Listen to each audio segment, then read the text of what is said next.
Welcome back, everyone. I hope you're doing well. We have uncovered a new channel that we're going to react to. And by the way, we have a new nameplate up here.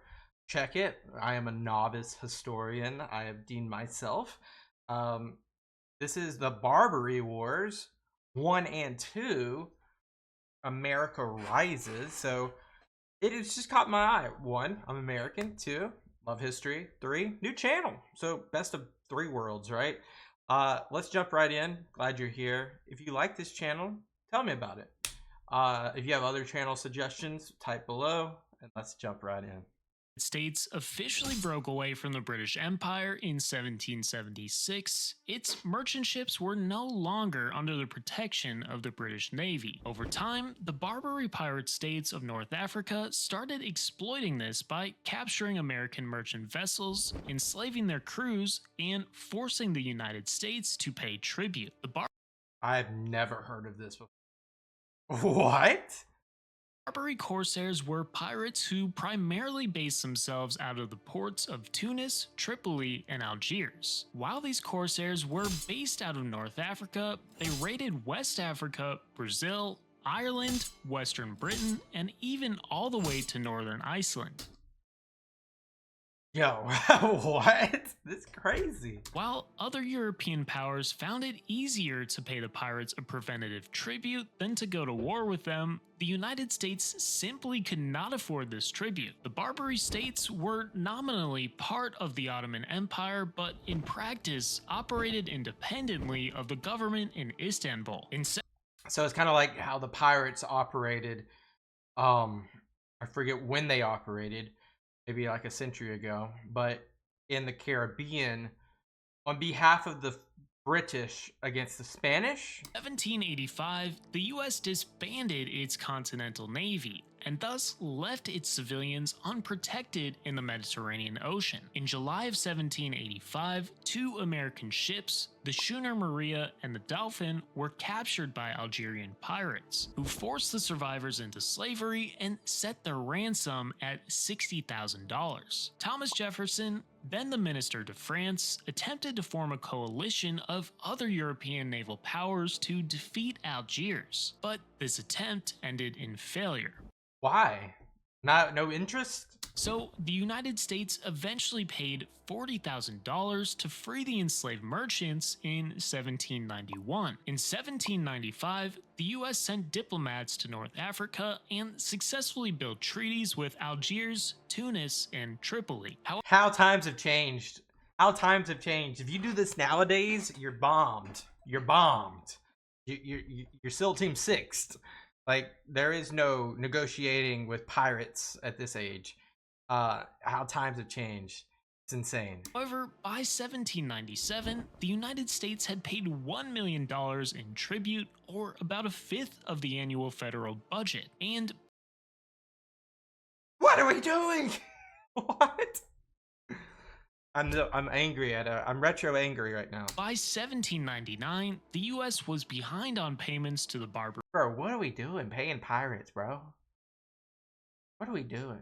Of course, we don't have first class naval vessels to handle this, do we? States by around $300,000. The American people were heavily against these tributes, as they thought the money would be better used to build a navy to defend their merchant vessels from the Barbary pirates. And the American people made their voices heard in the 1801 election, as they voted for Thomas Jefferson over the incumbent John Adams, partly because Jefferson campaigned against the humiliation of paying tribute to the petty tyrant of Algiers. For you people that know more about presidential elections of yesteryear, explain to me how much of an issue this actually was in that election. But now that Jefferson was in office, he had to make good on his promises. Citing that the United States was behind on its tributary payments, the Pasha of Tripoli, Yusuf Karamanli, increased the expected tribute from the United States. But Thomas Jefferson, opposed to paying any tribute at all, decided to face the Barbary corsairs militarily. Let's go. On May 13th, 1801, President Thomas Jefferson ordered a squadron led by Commodore Richard Dale to blockade the port of Tripoli and attack any interfering Barbary ship. On August 1st, 1801, the USS Enterprise, commanded by Lieutenant Andrew Sterrett, encountered a Tripolitan ship while en route to Malta for a water resupply and approached. The Enterprise at the time was flying British colors to go undetected. Captain Sterrett of the Enterprise— is that legal in the code of ethics? Maybe. Maybe not. interrogated the commander of the Tripolitan ship on the object of its cruise, to which he replied that he had came out to cruise after the Americans and that he lamented that he had not come into contact with them. At that exact moment, Captain Sterrett discharged a volley of musketry, to which the Tripolitan returned fire. The Tripolitan cruiser attempted to board the Enterprise 3 times, but was repulsed every single time. The Tripolitan cruiser also feigned surrender by striking its colors 3 times, to which it resumed battle each time. After the third feigned surrender, Captain Sterrett gave orders to sink the Tripolitan. During this onslaught, the Tripolitan was gravely damaged, and when the Tripolitans finally begged for mercy, Captain Sterrett decided to show clemency to his enemies. I don't know if I would have. I don't know if I would have. When you feign surrender 3 times, that's 3 strikes, you're out. Like, there's no way I'm going to. There's no way. Sterrett has more morals than I do, I guess. Of the 80 men on board the Tripolitan ship, 20 were killed and 30 were injured, while not a single soldier aboard the Enterprise was wounded. That's this crazy. American victory was so I don't know if I believe that, but that's crazy. astounding that it gave America a strong resolve to completely defeat the Barbary states. On October 31st, 1803, off the coast of Tripoli, the USS Philadelphia, accompanied by the USS Vixen, was chasing down a Tripolitan naval ship. However, the Americans were unfamiliar with the And they're gonna run aground. terrain, and the USS Philadelphia ran aground on an uncharted reef. Captain William Bainbridge tried to refloat the vessel, but strong winds and rising waves drove the Philadelphia further aground. With no other options and in the best interests of his men, Captain Bainbridge surrendered to the Tripolitans. Captain William Bainbridge and his entire crew were enslaved by the Pasha of Tripoli as war captives. This defeat was disastrous to the war effort, as the vessel was potentially usable by the state of Tripoli. At the harbor of Tripoli, the Barbary corsairs had finally managed to refloat the USS Philadelphia on November 2nd of 1803. However, I mean, they got an impressive fleet over there in Tripoli. the Bey of Tripoli decided he had too few soldiers to man the Philadelphia. The US believed that the Philadelphia was a prize too great to fall into enemy hands, so they devised a plan to either recapture or destroy it. On February 16, 1804, under the cover of nightfall, a young Lieutenant Stephen Decatur sailed the Intrepid into Tripoli harbor with 83 men under the guise that the ship had lost all of its anchors in a storm and needed safe harbor. Decatur tied the Intrepid next to the Philadelphia. If they have American colors, this is just so suspect. Like, the people of Tripoli have to know that this is something. And the Americans boarded the captured ship. After making sure it wasn't seaworthy, Decatur's men set the USS Philadelphia ablaze. While executing this plan, Decatur's force came under fire from a garrison that was set to defend the Philadelphia, but escaped. The American raiding party only suffered 1 wounded soldier and inflicted more than 20 casualties on Tripoli. On August 3rd, 1804, Commodore Edward Preble commanded his Mediterranean squadron. So far, basically, there's just a ton of just like insane like efforts to try to reduce the barbarism in the sea here in the Mediterranean, because this all began with just like simple attacks on civilian vessels and piracy. And now Tripoli is becoming like the centerpiece of all this. Interesting so far.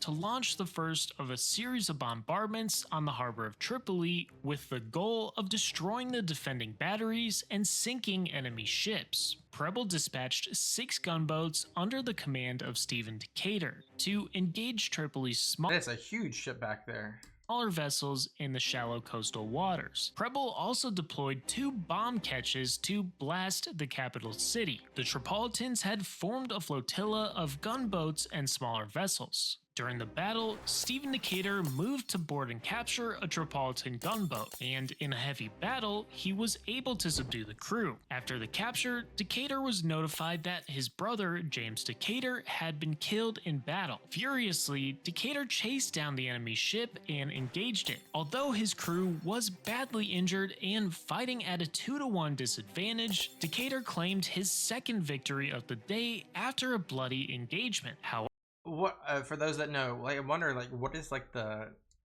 difference between like their weaponry, in terms of the muskets? Are they just flintlock muskets all across? Like I'm wondering. Huh?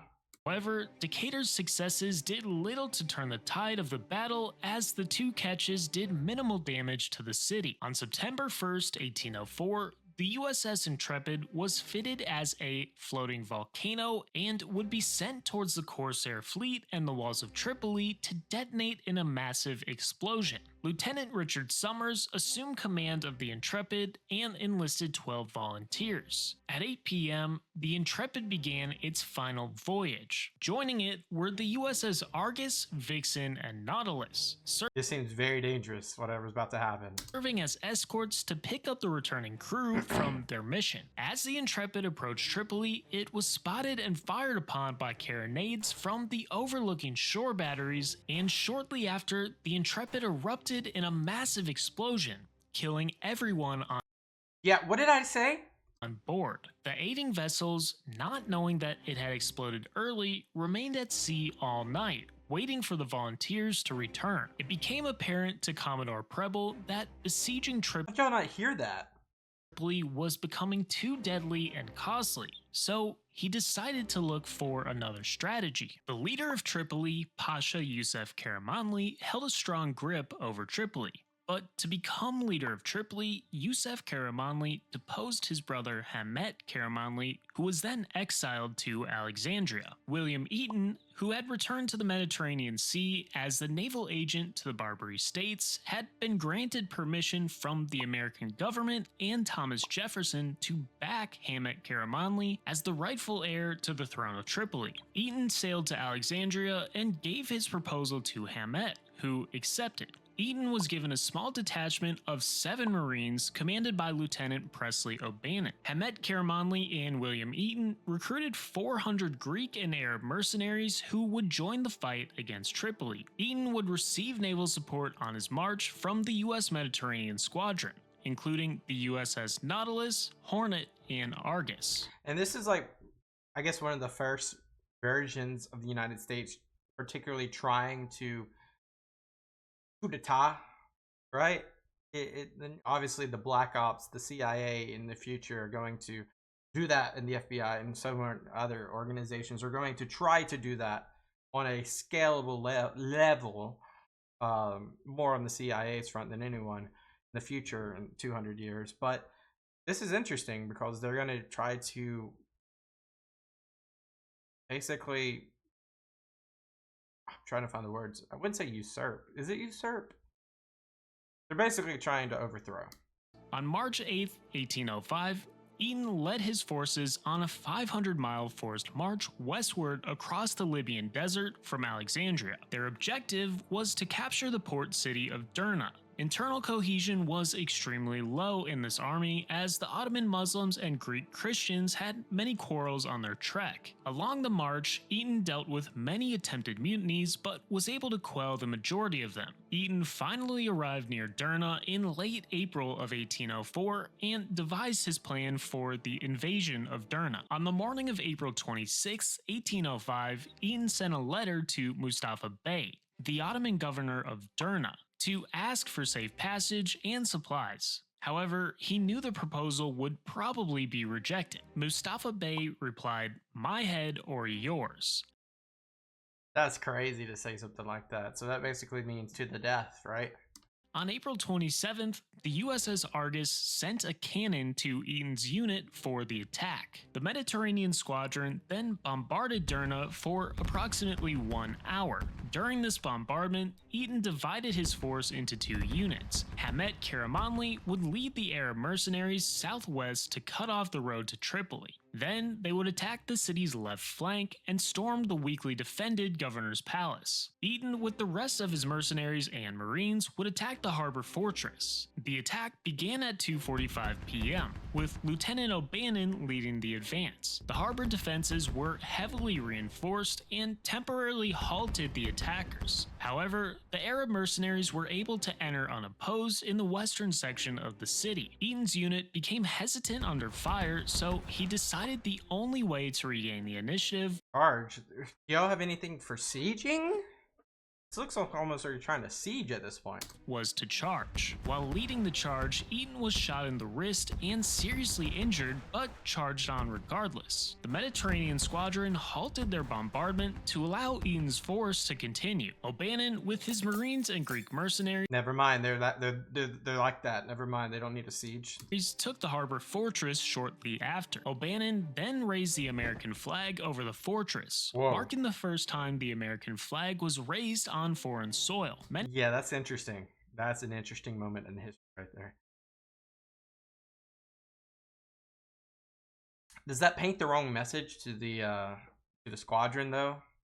Because I know they almost mutinied at one point. Because I'm wondering, like, are they thinking more about taking the throne and for the guy that was sent over to Alexandria, or are they doing this in conquest of America? Like, it's such an interesting question that many people probably were debating in their head. Many defenders of the city, sandwiched between Hamet's force, were swiftly crushed. By 4 p.m., the fortress of Derna had fallen to America. The U.S. suffered 2 casualties and 3 injuries. Like, these are some SEAL Team 6 guys. I mean, even the casualty numbers are not, like, they're able to capture an entire city with like 5 casualties.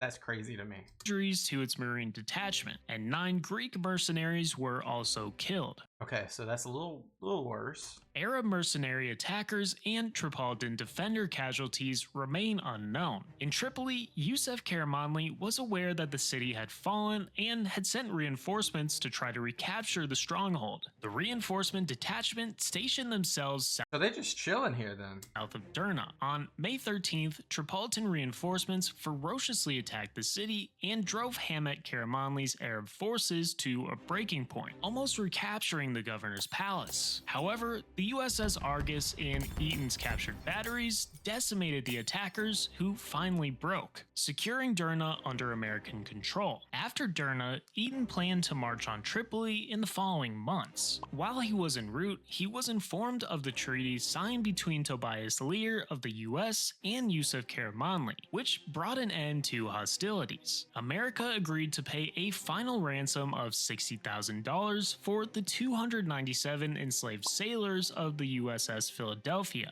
and in exchange, 89 Tripolitan prisoners held by the US were released. The treaty Then why do we have to pay $60K? I guess because it's such a disadvantage of the amount of explicitly said America would have to pay no further tribute. America also agreed to lift its naval blockade of Tripoli, ending the 4 Years' War. Although America neutralized Tripolitania, the Regency of Algiers continued to extract tributary payments from America, and it remained a powerful piracy state during the following years. But the new Dey of Algiers, Haji Ali, rejected an American tributary payment as insufficient and Bro.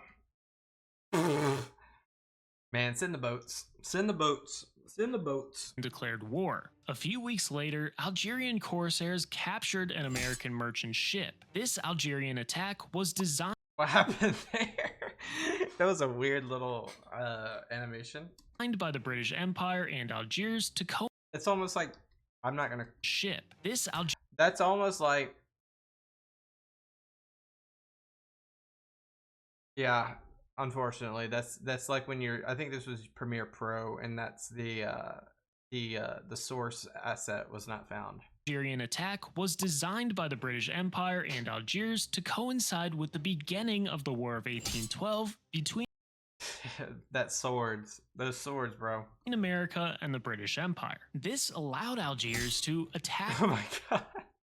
This video was so good up to this point. I feel so bad. American merchant ships Oh, no. unpunished as the British Oh, raised no. a blockade of the Atlantic Ocean, and America was occupied with the fighting Britain. swords. When the War of 1812 concluded in 1815, President James Madison asked Congress to declare war on Algiers. Congress did not officially declare war on Algiers, but did grant the use of the U.S. Navy to protect American interests Like people. and seize Algerian assets. In May of 1815, Commodore Stephen Decatur led a 10-ship squadron to Algiers, with an even larger force to follow. Decatur reached the Strait of Gibraltar on June 15, 1815, and after learning that several Algerine cruisers had crossed the Strait of Gibraltar a few days before he did, Decatur decided to give chase and cut them off before they reached Algiers. Decatur encountered the 46-gun Mashuda, captained by Admiral Imagine being chased by 10 American, or was that 8?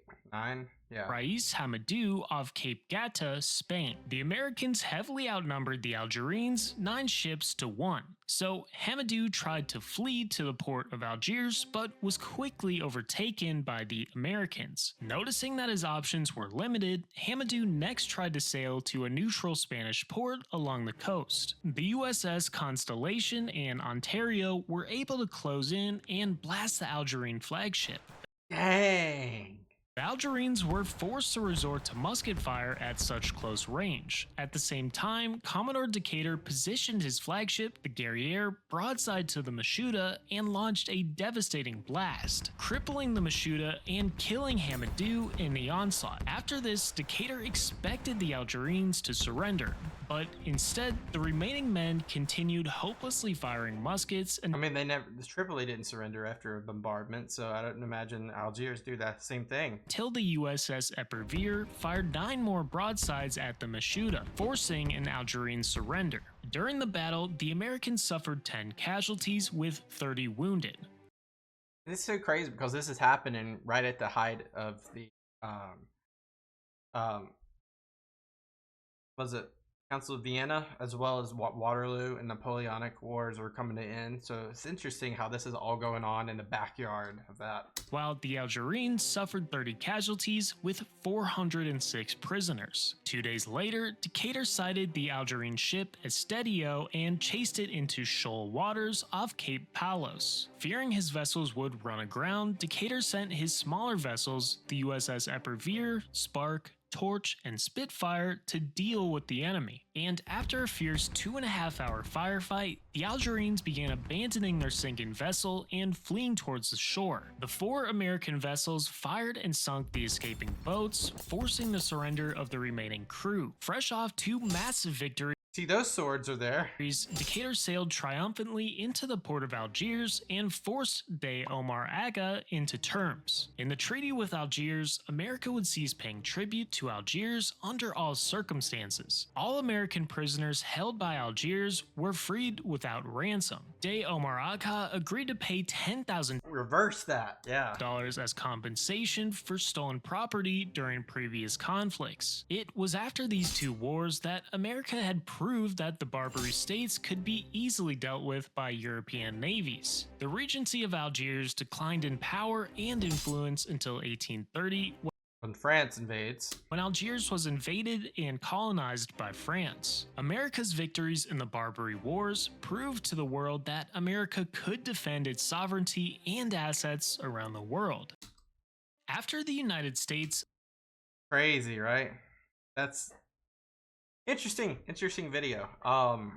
Besides that minor little blip with the assets not being able to show, that kind of threw me off. This really good video, I think. Very fast paced. Barbary Wars 1 and 2. Did not know about this. I'm an American, did not know this about. There's a lot of American history I don't know about. That's why I'm a novice historian. I'm not a historian. I'm a novice historian. Thank you guys so much for watching. Thoughts on this video, thoughts on future videos down below. This was crazy, but it's insane to see the United States just hand over fist, just pay, like continuously to these places. Again, this is a very infancy of the United States, so I understand that part. So, and that we really didn't have a navy either. So glad that Jefferson and Madison really took it to them in the future versus like the beginnings of just paying whatever they say. Thank you guys so much for watching. I hope you have a great rest of your day. Until next time, peace out. Bye.